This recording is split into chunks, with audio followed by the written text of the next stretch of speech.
Hormigón armado y acero, su comportamiento estructural. Respecto al hormigón veremos el comportamiento estructural y su resistencia característica, y el acero su comportamiento estructural.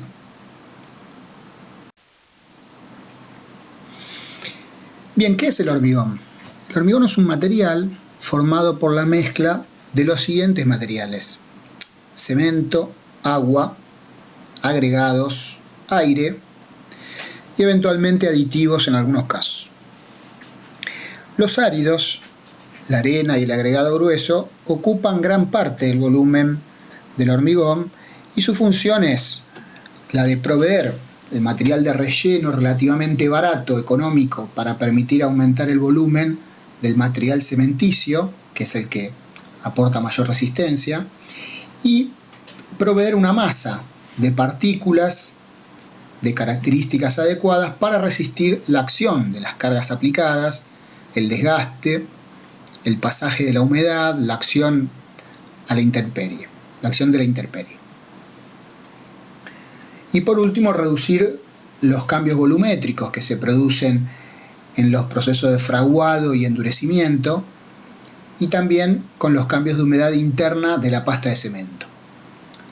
O sea, tiene una función de mantener el volumen y reducir esos cambios que se producen inevitablemente en los procesos químicos.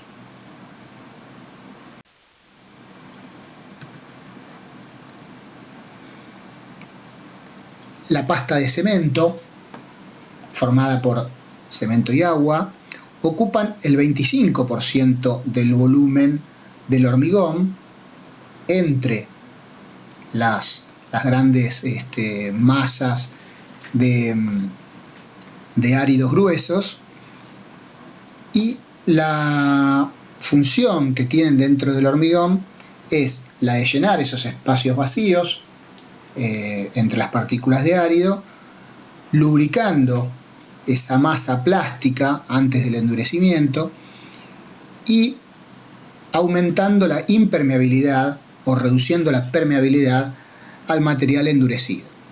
Imagínense que si estos espacios que hay entre los grandes áridos no estuvieran ocupados por pasta, estarían ocupados por aire y sería muy permeable el hormigón. En segundo término, y principalmente, es la pasta de cemento la que proporciona la resistencia al hormigón endurecido. En algunos casos se recurre a aditivos, por ejemplo los aditivos fluidificantes o superfluidificantes, que hacen que la mezcla sea más trabajable. Vamos a volver sobre ese tema más adelante. Otros aditivos modificadores del tiempo de fraguado. ¿Por qué? Veamos este gráfico. Este es el avance de la resistencia medido como resistencia a la penetración, o sea, cómo se resiste el hormigón a que una barra, por ejemplo, sea, o la pisada de una persona, a la penetración de ese elemento en su masa, cómo cambia en el tiempo. Entonces fíjense que a 38 grados prácticamente a las 4 o 5 horas se produjo la resistencia a la penetración máxima. En cambio, a bajas temperaturas, por ejemplo 10 grados, comienza recién a las 10 horas, ¿sí? O en realidad un poco más, porque el fraguado inicial es cuando esa resistencia a la penetración alcanza los 35 kilos por centímetro cuadrado, o sea, más o menos a los 14, 15 horas, y sigue avanzando hasta completarse prácticamente al día siguiente, ¿sí? Cuando hay tiempo frío. Entonces, si nosotros queremos, por ejemplo, para un tiempo frío, reducir el tiempo de fraguado, tenemos que recurrir a ciertos aditivos que lo logran. También aceleradores de resistencia, ¿sí? Cuando queremos que la resistencia se alcance más rápidamente, mediante la incorporación intencional de aire en microburbujas o adiciones minerales. Las adiciones minerales, por ejemplo, se utilizan para resistencias superficiales, en pavimentos, por ejemplo. Bueno, ¿cuáles son las propiedades del hormigón que buscamos que tenga, ¿verdad? Bueno, hagamos una diferenciación, aquellas que son en estado fresco y aquellas que son en estado endurecido. En estado fresco buscamos que sea trabajable, básicamente. Y en estado endurecido, la resistencia y la durabilidad. Vamos a ver cada una de ellas y sus variables. Bien, la trabajabilidad es la capacidad de un hormigón de poder ser mezclado, básicamente, y transportado, colocado en el encofrado, compactado correctamente. Todas estas características sin que se produzca la segregación, ¿sí? La pérdida de la cohesión necesaria entre los sólidos y los líquidos y evitar la separación de los agregados de mayor peso.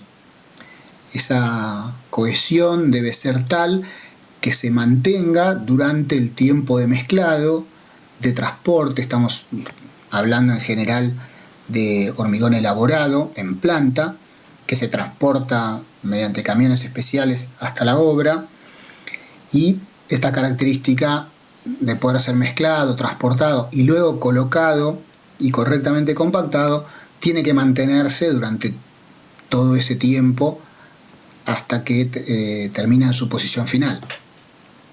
A esta capacidad se la llama trabajabilidad, pero por supuesto que es un término relativo, porque un hormigón trabajable para una base aislada que tiene forma troncocónica, verán ustedes aquí una arista, ¿sí? O sea, tiene esta base cuadrada, ¿sí? Pero que se reduce de sección en a medida que subimos en altura hasta alcanzar prácticamente el tamaño de la columna, un poquito más.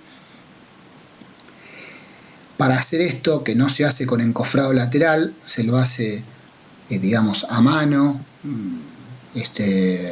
con cuchara, ¿sí? Con el trabajo de la mano de obra.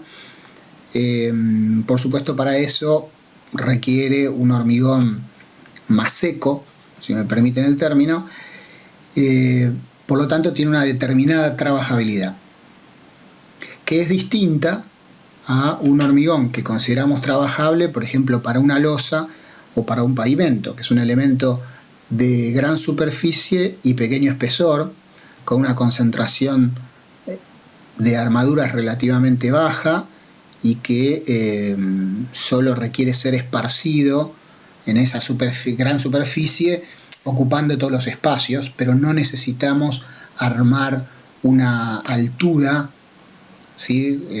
Importante como sin encofrado lateral como hacemos en esta base. O sea que aquí la trabajabilidad es otra, por eso el término trabajable depende del elemento estructural del que estemos hablando. Fíjense, por ejemplo, si lo medimos como asentamiento, ahora vamos a ver cómo se mide ese asentamiento. Por ejemplo, para muros o para bases aisladas, cimientos, estamos entre 5 y 10 de asentamiento. O sea, cuanto menor es el asentamiento, más seca es la mezcla. Y para pilotes, columnas, losas, vigas, tabiques, se requiere entre 10 y 15 de asentamiento, ¿sí? Hasta 16 también, 17. En el caso de hormigón bombeado, a veces más de 15. Y también en casos de, por ejemplo, de tabiques de poco espesor, muy armados, también puede ser 16, 17 de asentamiento. Cuanto mayor es el número, entonces mayor es el asentamiento, menos seca es la mezcla.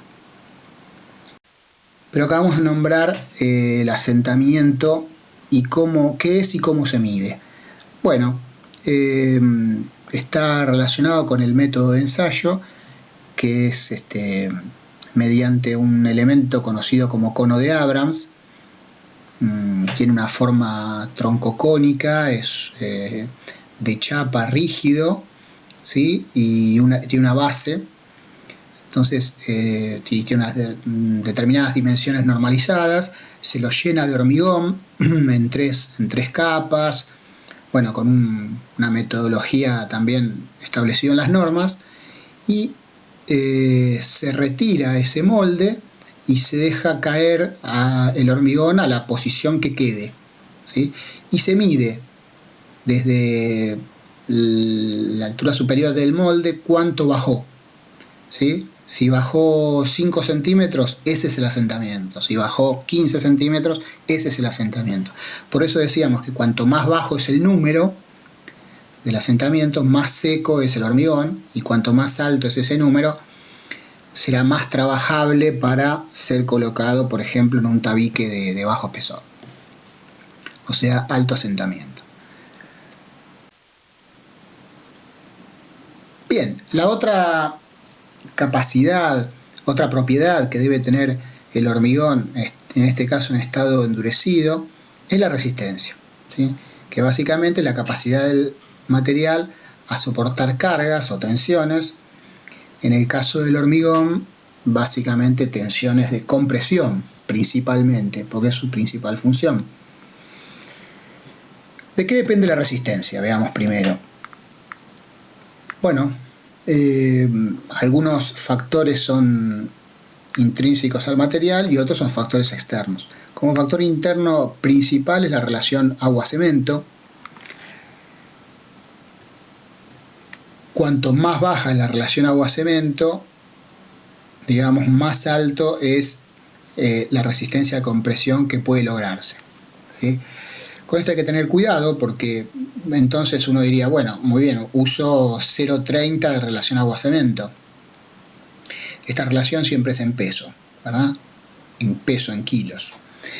Entonces utilizo una relación muy baja, significa que utilizo mucho cemento y poca agua, entonces puedo lograr hormigones de alta performance, de alta resistencia, pero seguramente van a ser muy poco trabajables, ¿sí? Y hay que cuidar que al llegar a la obra, para que sea más trabajable, no le agreguen agua, y cuando nosotros creíamos que estábamos en una relación agua-cemento muy baja, en realidad al agregarle agua pasamos a tener una relación agua-cemento muy alta y le bajamos notablemente la resistencia final al hormigón. Así que este es un tema que hay que tener muchísimo cuidado y evaluar realmente cuál es la relación agua-cemento que necesitamos, que normalmente se utiliza entre 0,45 y 0,5 para hormigones del orden de H20, H30. ¿Sí? Hay otros factores internos que afectan en la resistencia, como son la granulometría, o sea, el tamaño relativo de todos los áridos, gruesos y finos, ¿sí? Esos áridos no son de un tamaño uniforme, sino que tienen toda una granulometría que, dependiendo de esa granulometría, la forma que varían sus dimensiones, podemos tener mayor o menor resistencia. También el tamaño máximo del agregado, la textura del agregado, la cantidad de pasta de cemento, etc. Hay otros factores internos que básicamente tienen que ver con la dosificación del hormigón, que escapa un poco al alcance de este curso. Bueno, los factores externos que afectan la resistencia del hormigón es, en primer lugar, la ganancia de resistencia con el tiempo. Si observamos este gráfico de resistencia a compresión en el tiempo, en una escala logarítmica, fíjense que a los 28 días alcanzó el 100% de la resistencia especificada. Y a partir de allí, esto es prácticamente un mes, a los 3 meses alcanza más o menos un 10% más, y a los 6 meses alcanza hasta 20% más. Sin embargo, a los 7 días ya alcanzó el 70% de la resistencia, e incluso a los 3 días ya alcanzó el 50%. Quiere decir que el aumento de resistencia en los primeros días es mucho más alto que el aumento luego de los 7 días. Y básicamente esto lo que nos dice es que pasado el proceso de endurecimiento de las primeras 8 horas, realmente cuando hablamos de resistencia tenemos que especificar a qué resistencia nos estamos refiriendo, si es a la resistencia a los 7 días, a los 28 días o la resistencia que se desee. En general, cuando no se aclara, se habla de la resistencia característica, que es la resistencia a los 28 días. ¿Sí? Bueno, el curado. ¿Qué es el curado? El curado es el proceso o el procedimiento que se sigue para la incorporación de humedad o para evitar la pérdida de humedad de la masa de hormigón debido a agentes externos como puede ser el viento, el sol, el clima, la evaporación, etc. Porque la pasta de cemento en su proceso químico requiere la presencia de humedad, la presencia de agua. ¿Sí? Entonces, en la medida que nosotros evitamos que ese agua necesaria para las reacciones químicas se pierda o se evapore, estamos contribuyendo a la ganancia de resistencia a largo plazo. Entonces, fijémonos en este cuadro que nos dice cómo cambia la resistencia a compresión en el tiempo en función del método de curado utilizado. Si utilizáramos un curado permanente hasta los 6 meses, podríamos incluso tener un 25% más de resistencia respecto a la especificada. Claro, curar durante 6 meses es realmente muy caro, pero fíjense que por lo menos curando hasta los primeros 7 días alcanzamos el 100% de la resistencia. Pero si no curamos, o curamos 3 días, o no curamos nada y lo dejamos al aire libre, al aire permanentemente después de terminar de hormigonar, alcanzamos resistencias que pueden estar en el orden del 50% de la especificada. Esto hay que tener mucho cuidado porque lamentablemente en el medio de la construcción en nuestro país por lo general no se cura, por lo tanto por lo general obtenemos resistencias menores a las especificadas.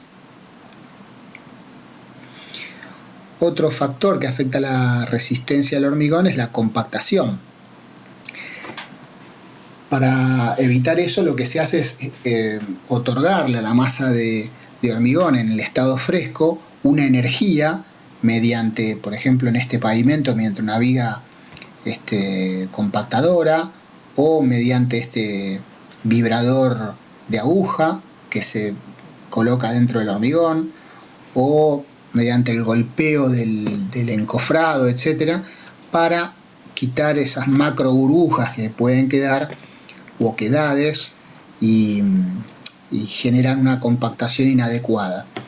Fíjense que en este gráfico de porcentaje de compactación en cuanto a la reducción de resistencia, ¿sí? Si nosotros bajamos un 10% la compactación, en lugar de ser del 100%, baja al 90%, la resistencia puede bajar al 80% de la especificada.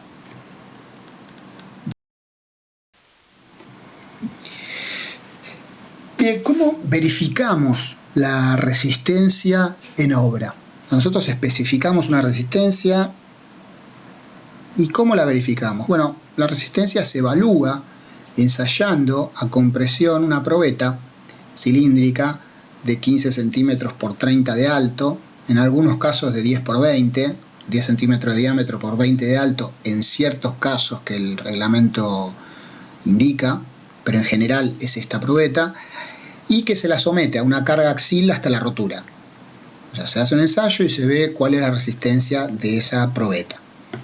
Así de sencillo, se utilizan estos moldes de acero que se los llena, bueno, en tres capas, con una varilla que se va golpeando cada una de esas capas el hormigón para asegurar la total compactación, etc.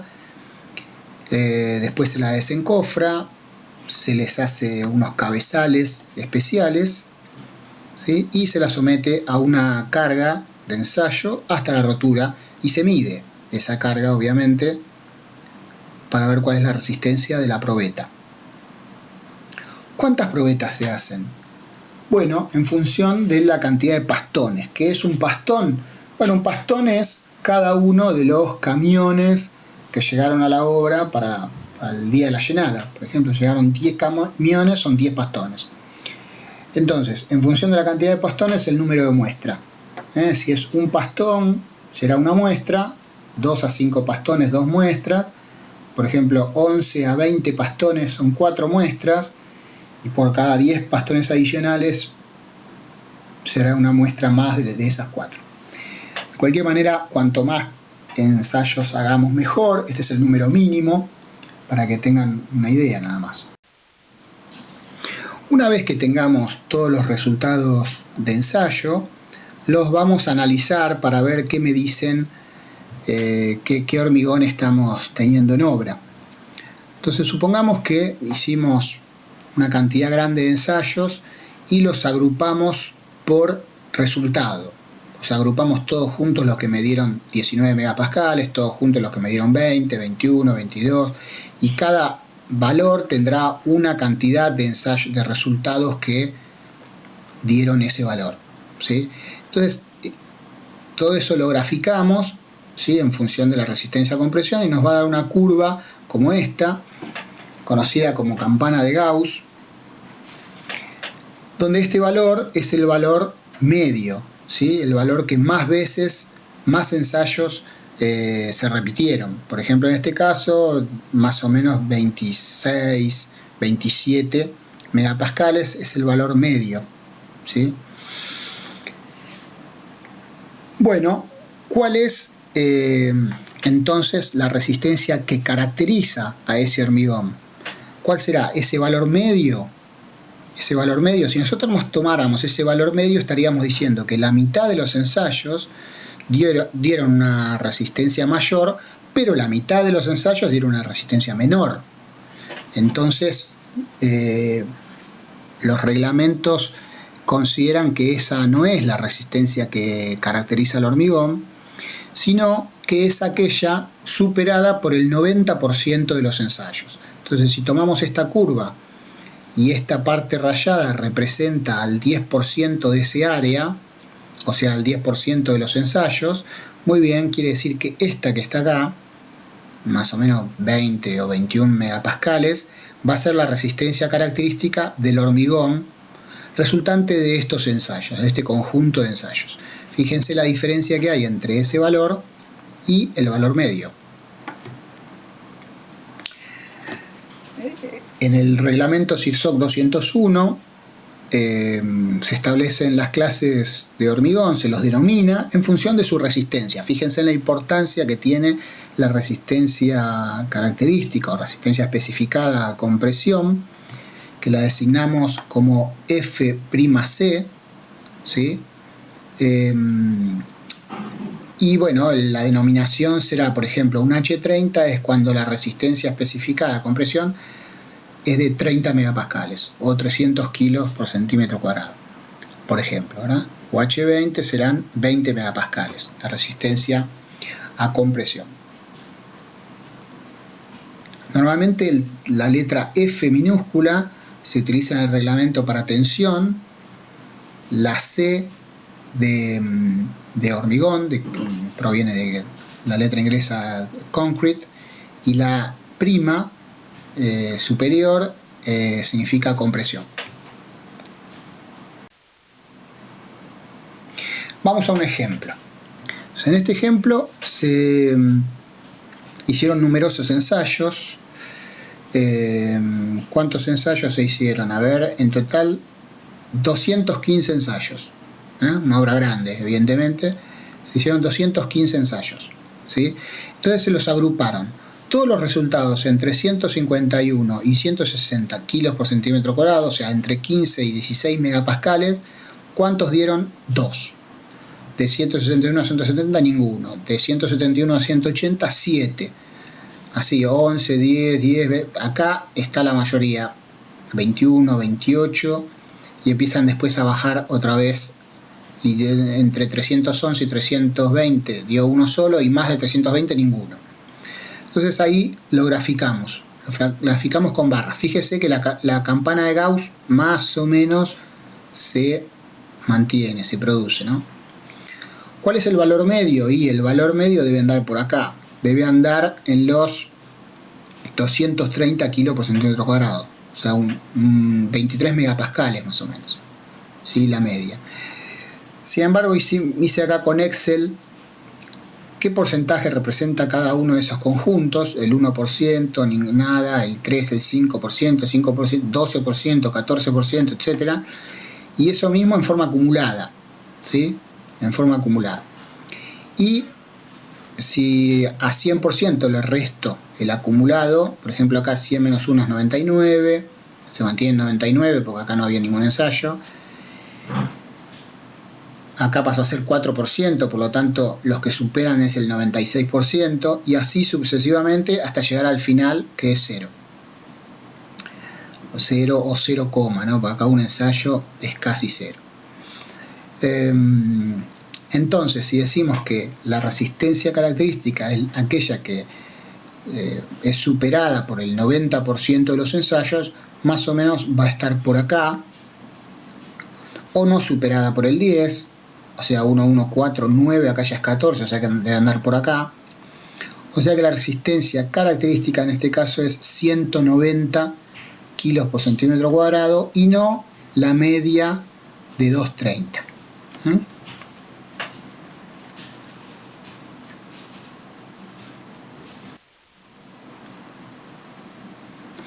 Bueno, la durabilidad es otra de las propiedades que el hormigón debe cumplir, y se define como la resistencia del hormigón a la acción del clima, a los agentes químicos, a la abrasión o cualquier proceso de deterioro, el viento, cualquier agente climático. También a los ataques físicos, como congelación y deshielo, mojado y secado, como pueden ser los pilotes, las columnas pilotes de un puente o de un muelle de hormigón, los cambios de temperatura, el desgaste y abrasión, etc. Los ataques químicos pueden ser externos, por ejemplo en una industria química, o pueden ser internos de los componentes del hormigón, que contengan sulfatos, que tengan cloruros, que hayan sido atacados por ácidos externos, se haya producido una reacción química entre los agregados y el álcali del cemento, que es un componente químico del cemento, corrosión de metales, etc. Todos esos ataques deben ser soportados por el hormigón para mantener su durabilidad. Cuando esto no es así, se produce normalmente la corrosión de las armaduras, especialmente aquellas que tienen menos recubrimiento.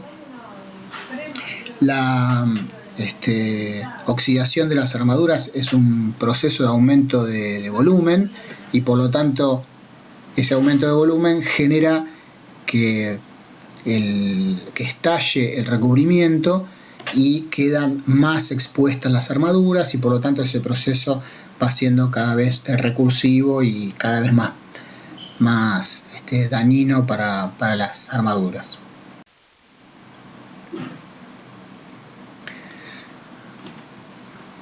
Bueno, algo hablamos de la dosificación, que es establecer las cantidades relativas de cada uno de los componentes para que se cumplan todas estas propiedades que estuvimos viendo, y por supuesto al menor costo posible. Y lo vamos a dejar acá. Los invito a que lean en este punto la teórica, y de todos modos supera el alcance de este curso, la dosificación, que es tan importante para determinar las propiedades del hormigón.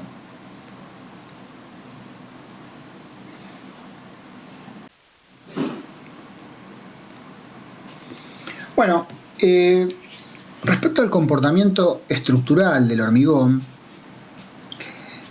Tenemos en cuenta que es especialmente apto para recibir esfuerzos de compresión, no así esfuerzos de tracción. La resistencia del hormigón a la tracción es aproximadamente del orden del 10% de su resistencia especificada a compresión, pero por lo general los reglamentos lo desprecian porque es un valor muy bajo. Por lo tanto, por lo general no lo consideramos. Esta es la curva o diagrama de tensión de formación unitaria del hormigón, ¿sí? En este eje tenemos las tensiones de compresión y en este eje las deformaciones unitarias, ¿sí? Recuerden que deformación unitaria es el cociente entre delta L y L original, o sea, el aumento de longitud respecto a la longitud inicial. Fíjense que no es un material elástico, como es el acero, que tiene un gran periodo elástico, sino que es un material que al principio tiene un muy breve periodo elástico, pero enseguida se empieza a acostar la curva, plastificándose, hasta que alcanza una tensión máxima y un cierto plafón de plasticidad, ¿sí? La recta de elasticidad prácticamente no existe, ¿sí? Por eso algunos reglamentos directamente toman como válido una curva, digamos, doblemente recta, por decir así. Por esta razón se lo conoce como un comportamiento elastoplástico. Y observemos un poquito las deformaciones de rotura, ¿no? Al alcanzar el 2 por 1000, el hormigón ya tiene su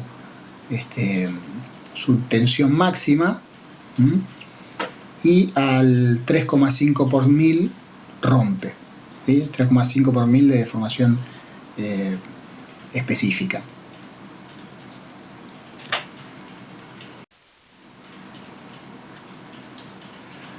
Bueno, hablemos del acero para hormigón armado. ¿Qué es el acero? Bueno, en primer lugar, el acero no es un elemento químico de la naturaleza, a veces se confunde. Los elementos químicos de la naturaleza que componen el acero son el hierro y el carbono. Principalmente hierro, el carbono en menor proporción, pero es el que le da dureza y resistencia, o sea que es muy importante. Y también otros minerales en cantidades menores. La importancia del carbono es que es el que le da resistencia mecánica, le aumenta la resistencia mecánica al hierro y forman el acero para ser utilizado como material estructural. Normalmente el comportamiento del acero a compresión y a tracción es el mismo, por lo tanto normalmente se hacen ensayos de tracción que son más fáciles de hacer porque no son dependientes de las condiciones de inestabilidad, llamémoslo pandeo. Entonces se hacen directamente los ensayos de tracción y sus resultados son válidos tanto para compresión como para tracción. ¿En qué consiste el ensayo? Se lo pone en una prensa a una probeta de acero que tiene marcada una longitud inicial, ¿sí? Y un diámetro inicial con el cual conocemos la sección circular de esa barra de ensayo, de esa probeta. Se lo empieza a traccionar, esos puntos se van alejando, esa longitud se va alargando y también se va achicando el diámetro de la sección hasta romperse. Todo ese proceso se miden las deformaciones y las tensiones o las cargas de tensión de formación del ensayo de tracción del acero que ya conocen, supongo, donde tenemos un periodo elástico claramente marcado. Eso sí es una recta claramente marcada, cuya tangente la tangente del ángulo que forma esa recta de elasticidad o de proporcionalidad con el eje X, esa tangente, decía, es el módulo de elasticidad o módulo de Young, que nos dice cuán deformable es ese acero. Todos los aceros tienen el mismo módulo de elasticidad, que es del orden de 2.100.000 kilos por centímetro cuadrado, y es válido para cualquier acero, como les decía. Cuando pasa ese límite de proporcionalidad, entra, o límite elástico, entra en un periodo o meseta de fluencia, donde aumentan las deformaciones sin aumentar la carga, y luego hay un aumento aparente de la resistencia, ¿sí?, hasta alcanzar una tensión máxima, que esto es importante para conocer la ductilidad del acero hasta llegar a la fractura, pero esta tensión máxima no es considerada, principalmente porque se debe a que cuando pasa el periodo de fluencia, la sección empieza a reducir su tamaño y entonces empieza a aumentar la tensión, pero en realidad sin gran aumento de la fuerza, ¿sí? Por lo tanto, los reglamentos toman como al límite elástico como límite de tensión de rotura del material.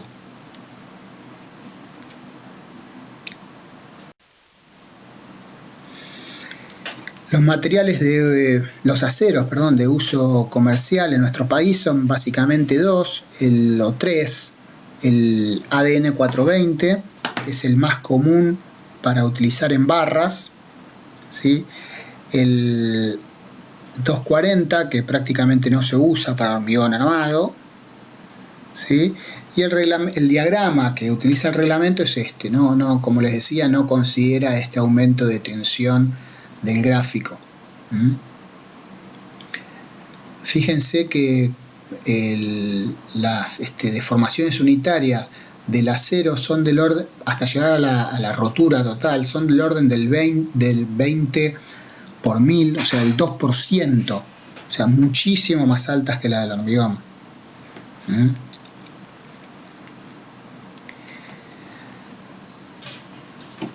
¿En qué diámetros se comercializa el acero para hormigón armado? Bueno, no en todos los diámetros, ¿sí? Los diámetros normales son 6, 8, 10 milímetros, 12, 16, no existe el 14, 16 milímetros, 20, 25 son los más comunes, y 32 y 40 existen, pero se usan para casos especiales. Hay otro acero que también es el de malla, que se usa para mallas, de 500 megapascales de resistencia. En las barras, en un extremo de las barras, normalmente se coloca el nombre del fabricante y del otro lado la tensión de fluencia del acero en megapascales, 420, o sea, 420 megapascales o 4200 kilos por centímetro cuadrado, y el diámetro de la barra. De cualquier manera, si ustedes tienen la suerte de trabajar en una obra, al poco tiempo las van a distinguir a todas las barras a simple vista, sin necesidad de observar ese número. A partir de que el acero no es liso, sino que tiene todas esas ranuras que aumentan esa capacidad de transferencia por adherencia al hormigón circundante. Entonces supongamos que tenemos una viga de hormigón armado, ¿sí? Esta es la viga, estos son los dos apoyos, y tenemos dos cargas concentradas, ahí, P, y entre medio de ellas tenemos todo un sector de momento máximo, ¿sí? Entonces me van a aparecer todas esas fisuras.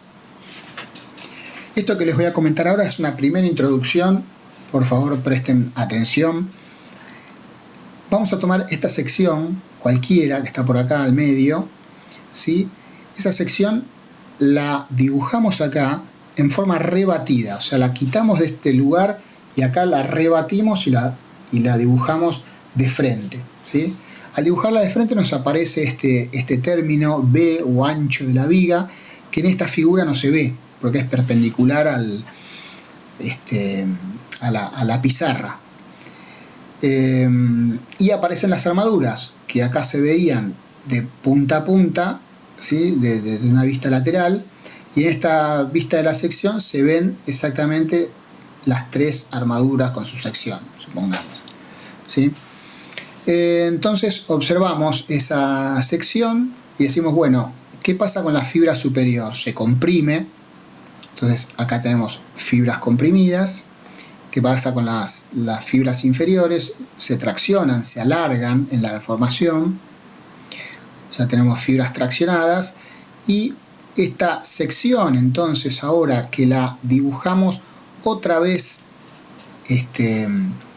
rebatida y se convierte en esta línea vertical que está acá, que es esta sección, esta línea vertical, por el producto de la deformación, este punto pasa a estar acá acortando las fibras y este punto pasó a estar acá alargando las fibras.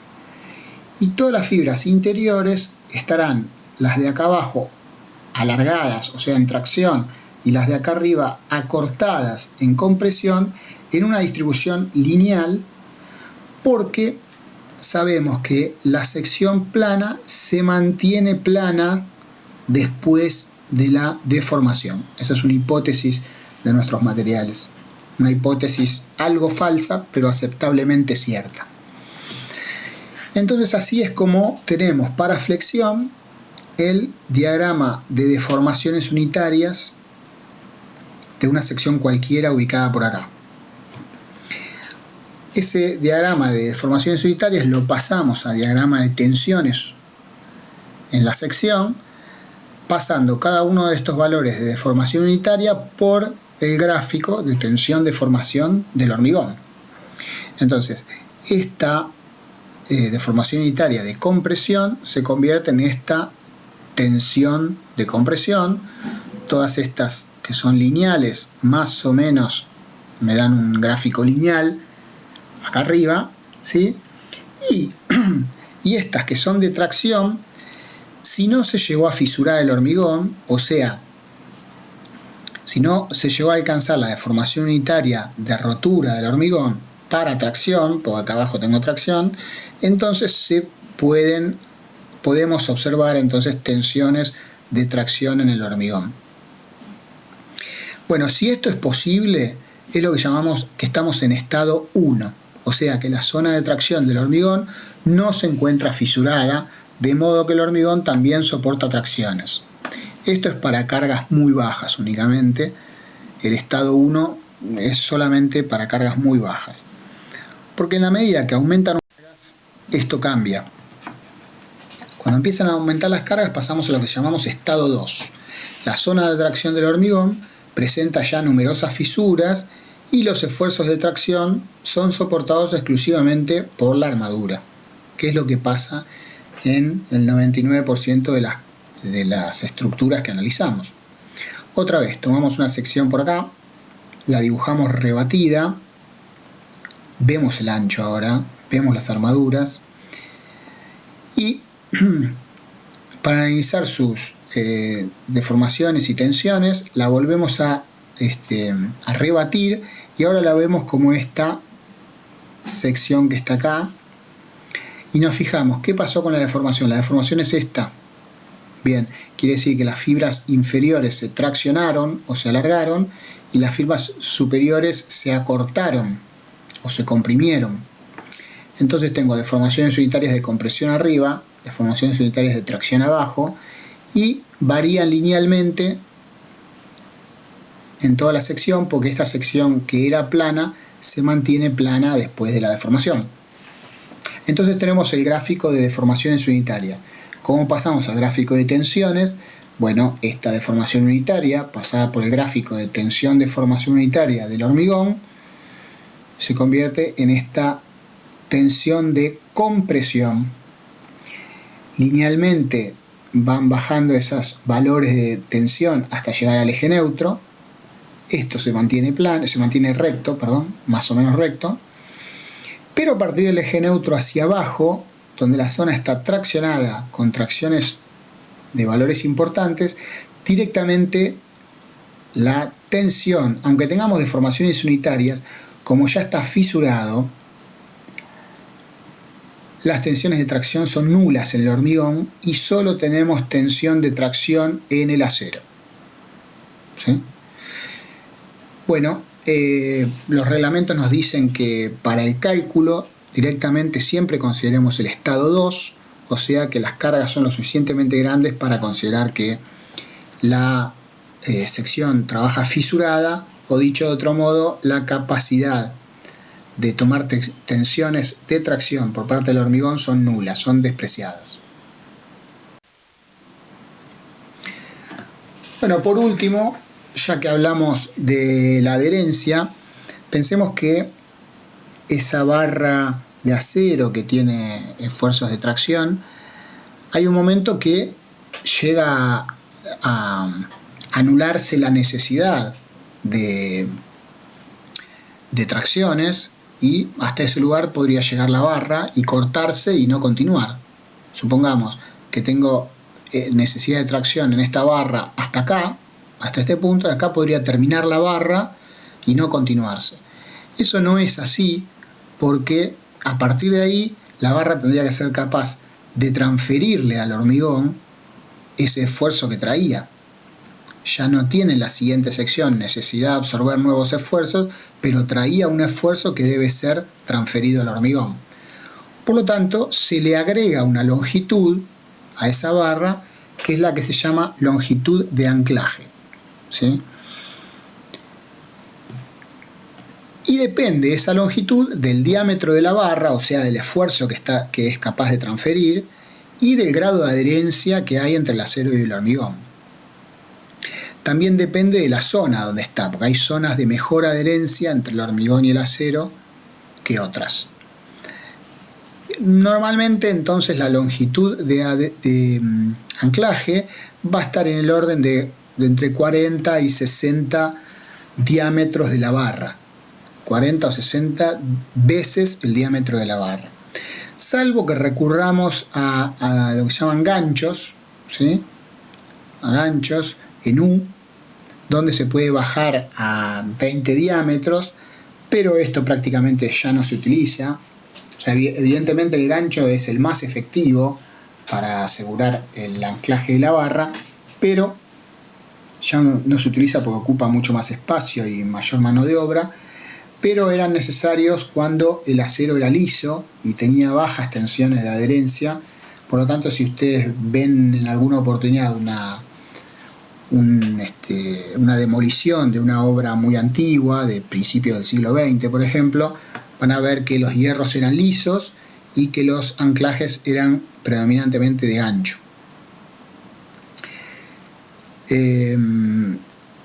Este mismo concepto se utiliza para los empalmes. Si tenemos las barras se venden de 12 metros.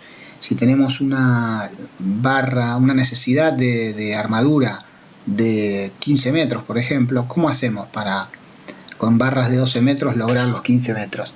Aclaremos que este acero no es soldable, por lo tanto se recurre a empalmar barras. O sea, termina una barra, comienza la otra. Pero entre medio de ellas tiene que haber un anclaje de la barra al hormigón y del hormigón a la siguiente barra empalmada. Esto se llama yuxtaposición, que no es más que poner una barra al lado de la otra, con hormigón en el medio, y en ese caso la longitud de empalme será un 30% más que la longitud de anclaje de la barra.